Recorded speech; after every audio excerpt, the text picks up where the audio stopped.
साथियों, आपको लग रहा होगा कि ये पड़ती ज़मीन है और मैं इसको क्यों प्रणाम कर रहा हूँ। साथियों, ये जो घास फूस है ये पड़ती ज़मीन नहीं है। अगर ये पड़ती ज़मीन होती तो यहाँ से पूरी दुनिया के लोग नहीं आते और यहाँ की मिट्टी को अपने झोले में, बैग में, पॉलीथीन में भर के नहीं ले जाते। साथियों, ये मिट्टी है, जिस मिट्टी पे मैं बैठा हूँ ये है कपिलवस्तु की मिट्टी। ये कपिलवस्तु की मिट्टी है जिसके धूल में तथागत गौतम बुद्ध खेलते थे। ये वो मिट्टी है जिसकी धूल में देवदत्त खेलते थे। ये वो मिट्टी है जिसके धूल में आनंद खेलते थे।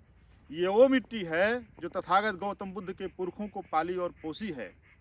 ये वो धरा है जो माता यशोधरा का जब आगमन हुआ कपिलवस्तु में, जब वो शादी हुई, उनकी ब्याह करके आईं तो उनका स्वागत किया।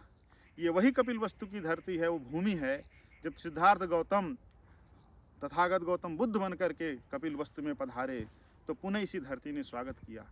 ये वही धरती है जो काला नमक चावल पैदा करती है और पूरी दुनिया में मशहूर है। ये वही धरती है जो राजा शुद्धोधन का किला है।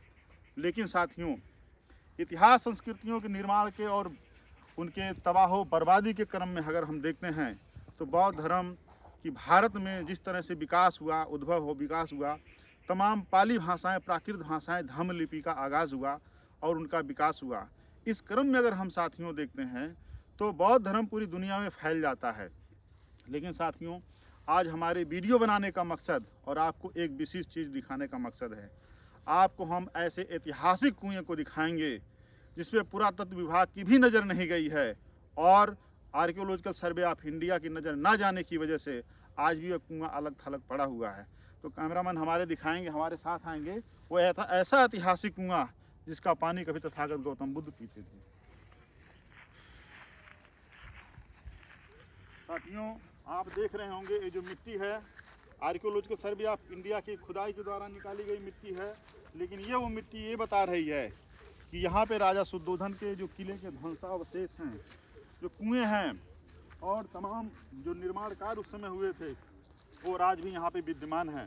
सामने एक बगीचा आप देख रहे होंगे साथियों, जो है इस बगीचे की ऊंचाई नॉर्मल एरिया से बहुत ज़्यादा ऊंचा है। अगर इसकी खुदाई हो तो मेरा पूरा अनुमान है कि यहाँ पे सम्राट अशोक के द्वारा बनवाया हुआ या राजा शुद्धोधन के द्वारा बनवाया हुआ, शाक्य वंश के द्वारा बनवाया हुआ कुछ न कुछ अवशेष यहाँ पे आपको ज़रूर मिलेंगे। साथियों, ये वो कुआं है, हमारे कैमरामैन दिखाएंगे। जो है ये ईंटें अगर आप देखें साथियों, जो है इसकी गोलाई ये बता रही है। देखिए साथियों, इधर मिट्टी चढ़ गई है। इसकी गोलाई ये बता रही है कि ये जो कुआं है, पहले इतने छोटे कुआं बनते थे, जो है इस कुएं की खुदाई अभी तक नहीं हुई है। और किले दिखाई, हमारे कैमरामैन दिखाएंगे कि वो किला जो है उधर है, उनका राजमहल का प्रसाद, उसके खंडहर वहाँ पे हैं। उससे जो है 30-40-50 मीटर की दूरी पर ये कुआं है और आज को आर्कियोलॉजिकल सर्वे ऑफ इंडिया की नज़र यहाँ पे नहीं गई है। साथियों, जो है आप देख लीजिए, हमारे हाथ में एक ईंट का टुकड़ा भी है जो इन्हीं सब का हिस्सा है।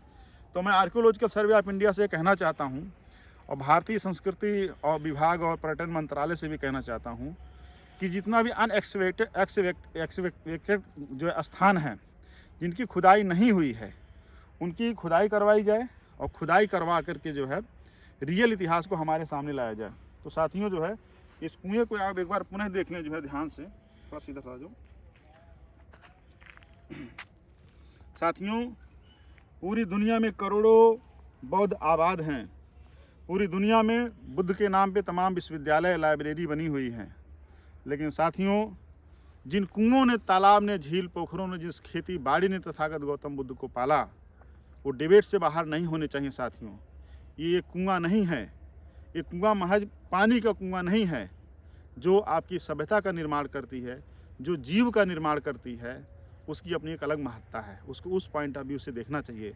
क्योंकि जहाँ प्रकृति नहीं होगी वहाँ जनजीवन नहीं हो सकता, वहाँ सभ्यता दर्शन का निर्माण नहीं हो सकता। दुनिया के वो तमाम भूभाग जहाँ पे जीव जंतु नहीं हैं, जहाँ पे जीवन सुचारू रूप से चलाया नहीं जा सकता, जहाँ पे ज्योग्राफिकल क्लाइमेट अच्छे नहीं हैं, वहाँ पे किसी जीव जंतु को के फलने फूलने की, उनके आगे बढ़ने का इतिहास नहीं मिलता है। तो साथियों, ये जो खंडहर है, ये खंडहर नहीं है, क्योंकि अगर ये खंडहर होता तो यहाँ पे कोई नहीं आता। इसमें एक इतिहास छिपा है जो सजीव है, जो हमेशा आगे बढ़ता रहेगा। थैंक यू वेरी मच साथियों।